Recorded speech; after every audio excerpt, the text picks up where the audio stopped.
I will create sales performance dashboard by using Microsoft Excel tools. Because it is a very popular software in the world, Microsoft Excel is a spreadsheet program that is a powerful data visualization and analysis tool. Businesses use it to record expenditures and income, plan budgets, and draw their data in the charts. I will use various tools to create this dashboard. You will learn how to drill down to data by using Microsoft Excel tools, and specific data is extracted as the requirements of user. You will learn how these tools are used, especially when you want to get all your data in one page.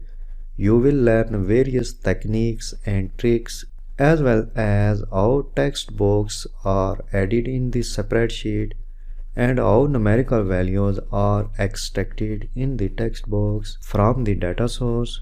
You will also learn how values, text and charts are formatted with different techniques. You will learn how the layout of dashboard is created. You will also learn how pie chart, column and line charts are added in an Excel spreadsheet. So let's start.